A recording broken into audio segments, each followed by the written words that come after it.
хангадаг болох тийм зорилттой ажиллах хэрэгтэй. Дөрөвт нь ойжуулах, зүлэгжүүлэх, ажилд хөрөнгө, хүн хүч төвлөрүүлж ажлын байрыг бас бий болгох хэрэгтэй. Тавд нь сэргээгдэх эрчим хүчийг хэрэглээг нэмэгдүүлэх. Зургаад нь өдөр тутмын үргэлгийн хэрэглээг бас багасгах. Энэ бол бас байгаль орчинд хэрэгтэй. Толгойд нь өвөг дээдсийнхээ оюуны агуу үеийг судалж суралцах амьдрал хэрэгжүүлэх. 8-нд 5 хүн бүр байгаль хамгаалагч байх гэсэн. Энэ бол бидний хийж болох зүйлийн зарим хэсэг. Ингээд ихтэйгээ аврахын тулд, эрүүл мэндийг хамгаалахын тулд, хойч үедээ амьдрах орчин үлдээхийн тулд махны хэрэглээг эрс басгацгаая. Анхаарал тавьсанд баярлалаа.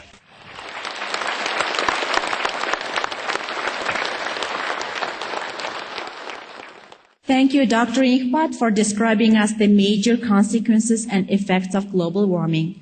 I hope everyone watching this would be heroic enough to change their diet in order to save the world. Now, let's share with you a brief video showing how world leaders are responding to the urgency of global warming.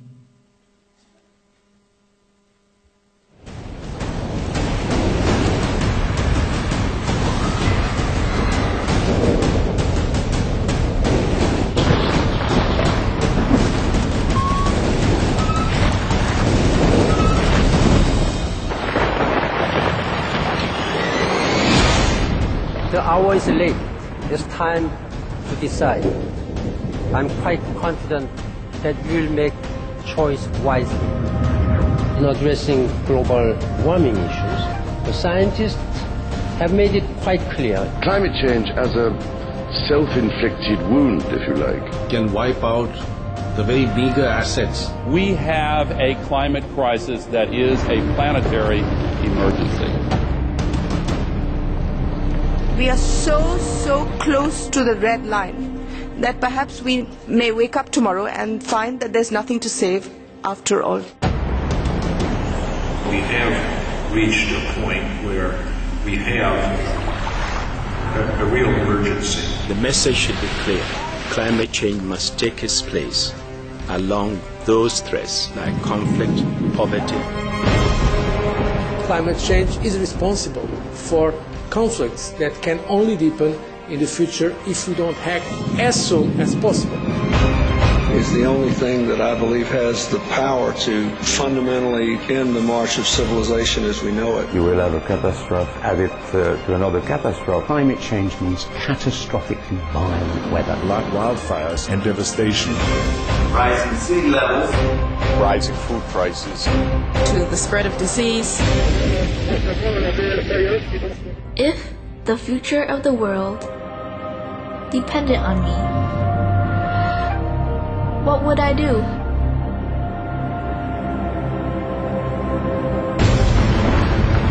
the North Polar ice cap is melting so fast. But what seems to me to be important is that some of the effects we are witnessing now are happening twice as fast as scientists were predicting just 5 years ago. A report issued earlier this year by the UN Intergovernmental Panel on Climate Change concluded both that global temperatures are rising, that this is caused largely by human activities. And if you look at the fourth assessment report of the IPCC, we've assessed several stabilization scenarios. In 2010, there could already be as many as 50 million environmentally displaced persons due to climate change, desertification, and deforestation. Experts tell us that the situation underlying the crisis is not a temporary one. And it's getting more and more difficult every day. And there's no guarantee that human civilization can survive.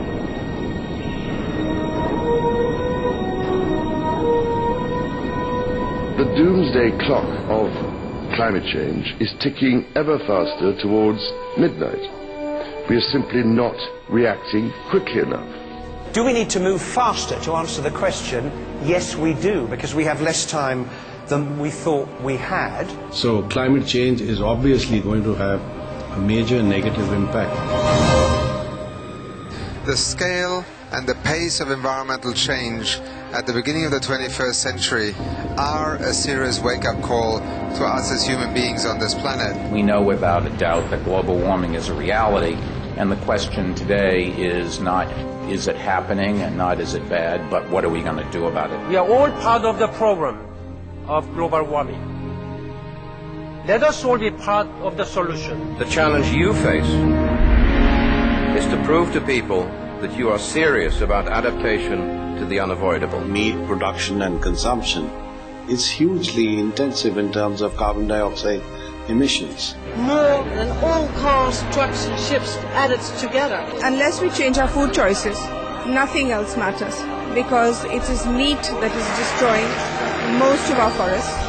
It's meat that pollutes the waters. It is meat that is creating disease, which leads to all our money being diverted to hospitals. So it's the first choice for anybody who wants to save the earth. The food we eat and how it's grown and the kind of food we eat matters a lot. Everything comes with an environmental price.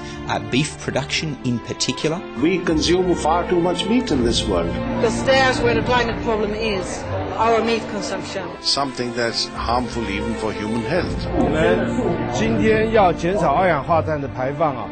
我们素食的方式绝对是非常有效的一个方式。I do eat a lot of vegetarian meals. I think that's something we can all do. That's one of the easiest ways that we can make an immediate and quite substantial impact. There are some wonderful environmental benefits in terms of taking a couple of steps lower down the food chain. And the choice we face is a really simple one, actually. Just for one day, or more than that, become a vegetarian. Let us approach climate change not simply as a looming future threat, but as a present opportunity to work together. The time for action is now. What can the government do to help? What can you do to help? How can we do this together? And it's about what we do from this point on and this point forward. Individuals can take action. We have to play our part. And as individuals, through the choices we make, the purchases we make. If we once understand this and take the necessary actions, then we actually have a much better situation. And if you eat less meat, you will be healthier and so would the planet. Then there's some kind of realization of individual responsibility to take care of this planet. Our generation has inherited an incredibly beautiful world, and it's really in our hands whether our children inherit the same world.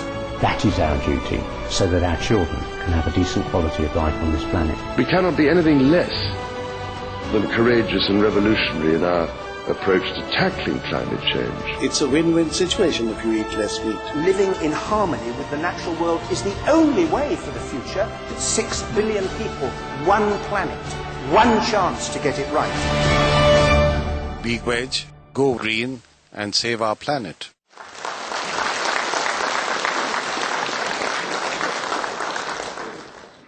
Yes, we are all part of the problem, so let us be part of the solution.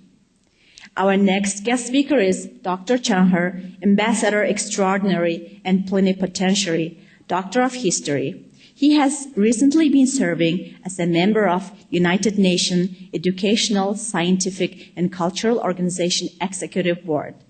Dr. Ching Hai will discuss with us how our world leaders are reacting to the issues of global warming. Welcome, Dr. Ching Hai.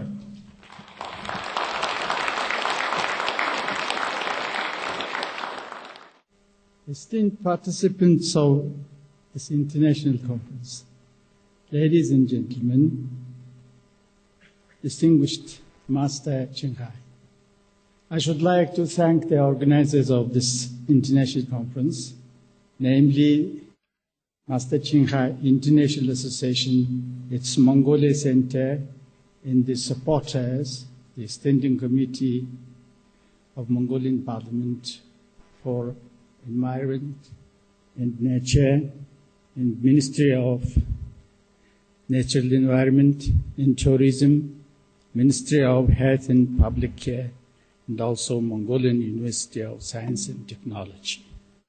The presentation just preceded clearly demonstrates that the world leaders attach utmost attention to this topical issue of global warming and climate change. I say that we are organizing the Ulaanbaatar International Conference at the right time